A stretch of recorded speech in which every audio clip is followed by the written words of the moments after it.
Hello, welcome to Texas Style Cuisine. I'm Chef Johnny. Got Jose here with me today. Little treat for y'all. He is an intern working with me from the college I teach at for this semester. And together we are going to make some tacos el pastor. So stay tuned.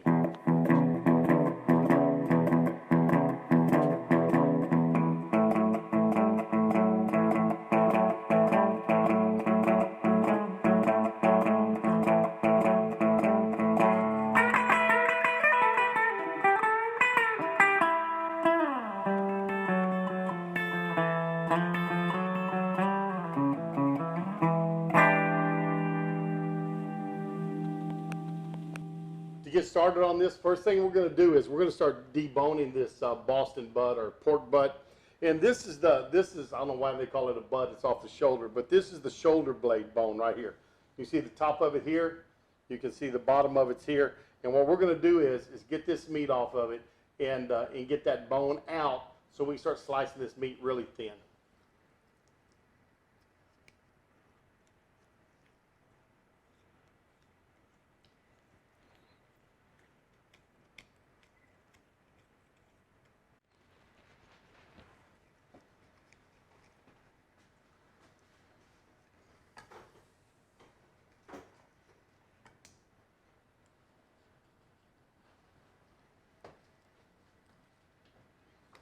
Okay, so right now I'm following along the lines of the bone.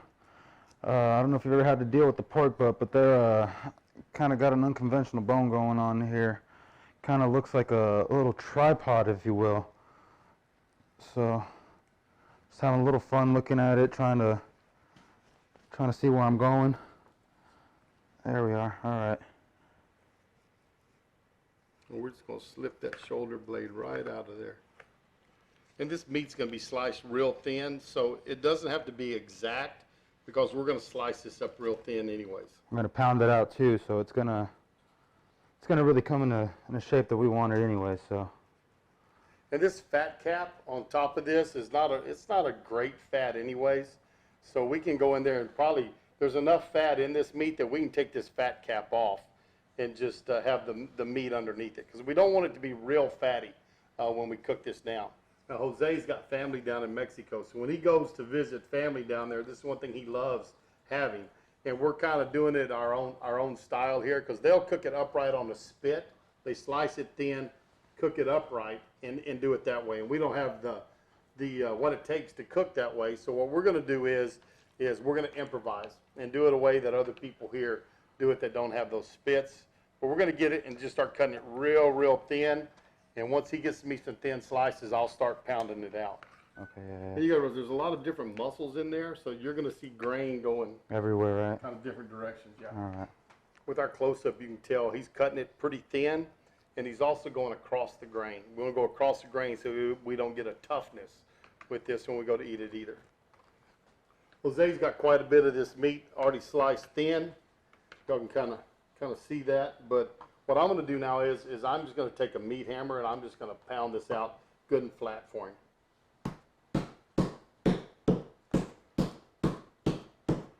Now one that's going to help tenderize it, seeing as how we don't have the time to slow roast it on a vertical spit, y'all might realize that this is kind of a similar cooking style to shawarma. That's because the Lebanese immigrants actually showed this to the Mexicans way back in the 1800s. So. Got to thank them for the good stuff. Is this good and thin enough? Or? Yeah, that should do. That should do. Perfect. All right, folks. Now here comes the fun part. Got a little oil here in my cast iron skillet. Got some Guajillo Peppers, seeded and stemmed. Got some Ancho Peppers, seeded and stemmed as well. You want to get those out because that adds a little bit of bitterness. So now we're going to roast them up here in the oil. Be careful. You will be coughing. Trust me. Keep your head out of the way. We got to turn the vent hood on here in just a second as well, because, like I said, we will be coughing up a storm. You get a lot of fumes coming up off these peppers, and y'all can also find that. I can put a video on how to toast these peppers. A little different on mine. I did not stem them and de-seed them. Some people do, some people don't. On those I didn't. Works the same way though, but we're going to get these in there and start toasting them off. I did mine in a dry pan. We're doing this with a little bit of oil. just to help get the flavors activated in there. So very, very similar, but same type principle is what we've done before. So I'm gonna throw down the 3 chili ancho peppers first. You hear those starting to sizzle.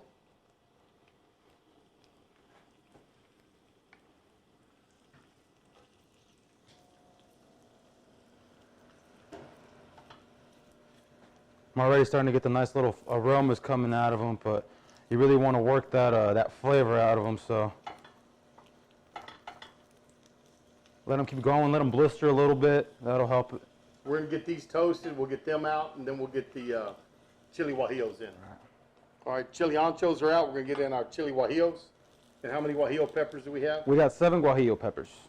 I'm actually gonna go ahead and add a little bit of chicken stock to these peppers that are already done.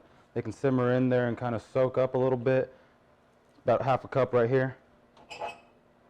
Now I'm gonna just add just a little bit more oil here to this pan because we're gonna toast a little bit of our seasonings. We're gonna start adding our spices in, and what he's got going in first is some Mexican oregano, 2 tablespoons, tablespoon of cumin, all right, or cominos, and then 2 tablespoons of garlic powder. And to that, he just added some achiote seed, right? Or Yes. it's ground up achiote. Yes, sir. And that's going to give us color. It's a nice depth of flavor. You'll see I have a tri-tip recipe from actually one of my subscribers out in California. He sent me his recipe and we used it. And that achiote seed has a beautiful red color to it.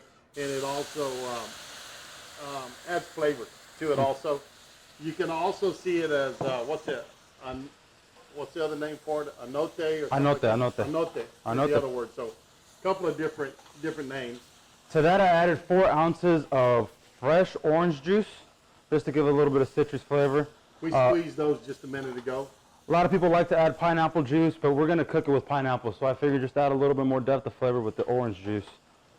And also by cooking those in the oil starts soaking the flavor out, and that flavor really gets into that oil. This is going to be our marinade for our meat. Now turn the heat off of this. In a second, I'm about to add a 1/4 cup of apple cider vinegar. Now, apple cider vinegar really isn't the traditional. They use white, but Jose likes the flavor of the apple cider vinegar better, so that's why he uses it. Matches pretty well with the pork. And down in Mexico, you'd see the white vinegar used. Throw that in there. Now, our sugar, our salt, and our black peppers going in.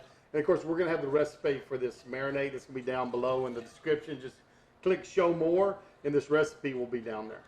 Now what we're going to do is we've got a Vitamix blender. We're going to put this marinade along with our chili peppers in there, and we're going to blend that up and get ready to get it onto our meat. Okay, so you folks can do this how y'all want at home. Y'all can put this in a Tupperware, but we got these big old 2-gallon Ziploc bags. So we're going to put the meat in here. We're going to pour the paste over it. There we go. And we did. We added a little more orange juice to our marinade. We thought we needed a little more liquid, so we added another 1/2 cup of orange juice.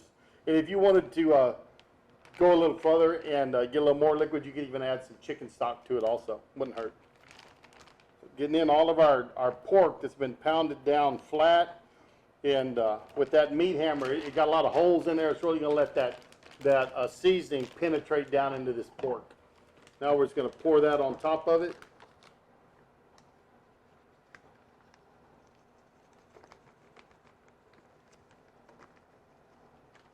And this is still a pretty good paste. It's pretty pasty. Since it is a little pasty, we're going to use a little chicken stock to clean out the blender. Maybe about another 1/2 cup, 3/4 of a cup. And then just swish it around and get some more of that flavor up out of there. So there we go. What we're going to do now is just kind of take this and start sealing up the bag and squeeze the air out. We'll try to get all the air out we can get out.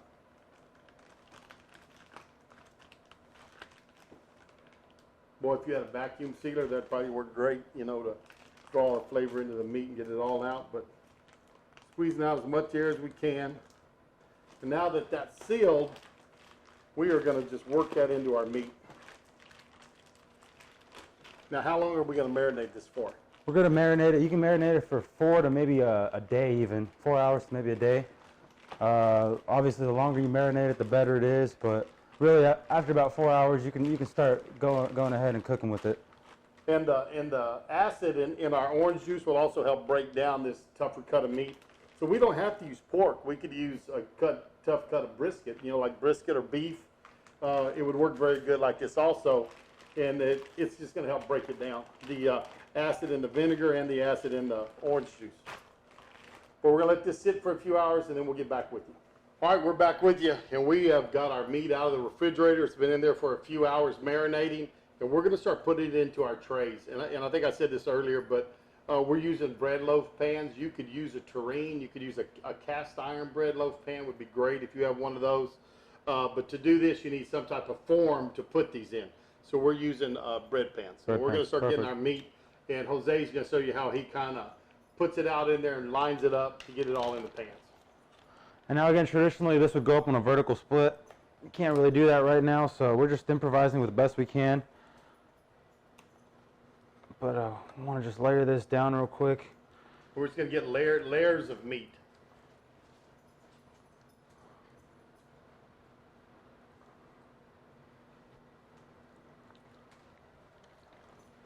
Now we wanted to find a way to incorporate these pineapple slices while still keeping the meat on top brown. We were going to put it on top originally, but what we decided is we're going to just put it in here in the center.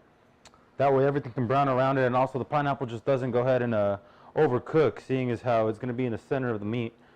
So just put a couple pineapple slices here in the middle, build around it, keep stacking.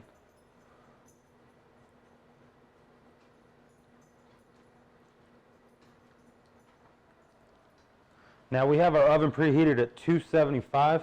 We're going to go ahead and put these in there and roast them for about 4 hours. You know, it needs to roast low and slow. So We want this to get up to that 155 degree range. You pull it out at 150, 155, it's going to climb to 160, 165.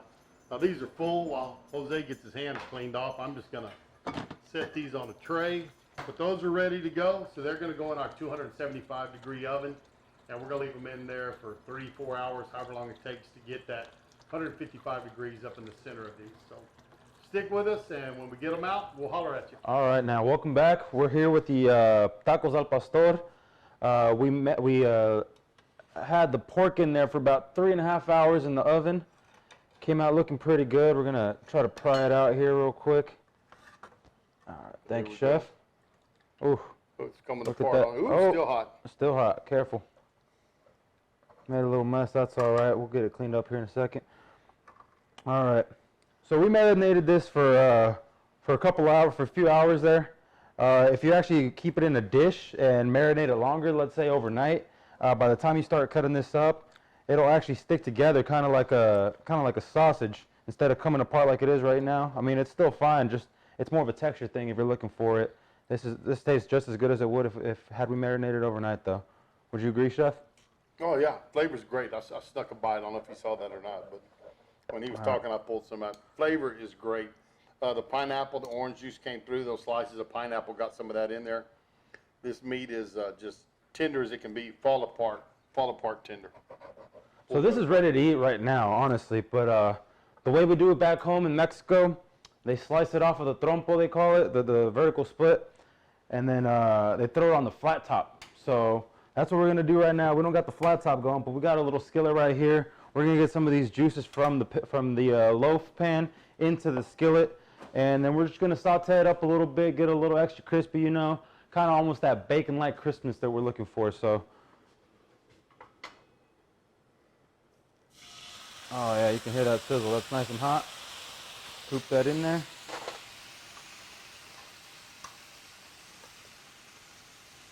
There you go. Probably need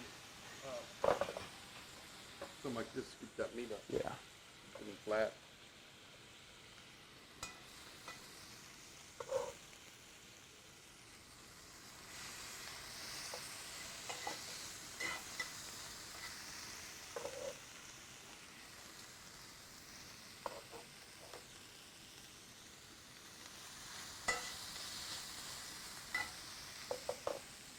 Get a little more of those juices on there, never hurt.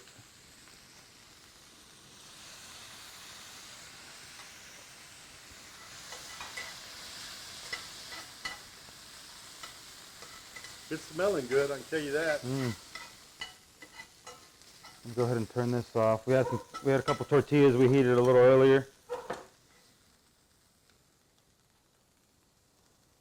Go ahead and get that going right there.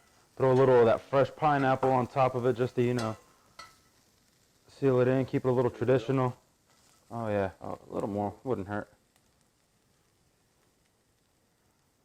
I'll tell you what, Chef, you do the honors. It looks good. We're gonna give this a try.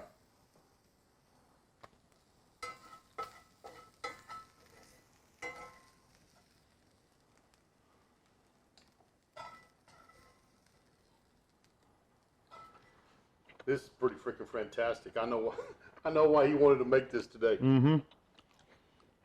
This is street foods of Mexico. Street right foods here. of Mexico right here, yes. My favorite. Every time I go home, I look for the best pastor tacos I can. I tell you what, you want to give some authentic Mexican a try, this is a good way to do it. Now, granted, we're not cooking it on the spit, but the flavorings are there. The way they season it up, that's there. If you want to try these, I say by all means, get after it. It's not hard to do. It's an easy dish. It's a great tasting dish, and it is just packed full of flavor. Those chili peppers, they're not hot. The anchos and the guajillos are not hot. There's a little bit of spice to it, and you add the citrus in with it, and this is tremendous. And then of course finishing it off in that cast iron skillet and giving that that little final richness as it cooks in on there is just tremendous. I can't say enough about it. Excellent recipe. Now, I'm having a little bit of a hard time putting this taco down here, but if you like what we made here, go ahead and leave us a thumbs up, leave some comments down below, subscribe please, and we'll hear from you, okay? We'll get back to you. This is Texas Style Cuisine. I tell you what, we appreciate you stopping again. Also hit that notification bell. Once you subscribe, that way you always know when we put up a new video, you'll get a notification about that. Tell your friends about us, tell your family about us, share us on your social media, and we're going to see you down the road on Texas Style Cuisine. Texas Style Cuisine. Alrighty, thank you. Sitting by the wagon when the sun come up this morning, bacon, eggs, and coffee, biscuits, and beans. Cookie strikes the bell and he rings the world a warning. How them boys put food away beats all I've ever seen.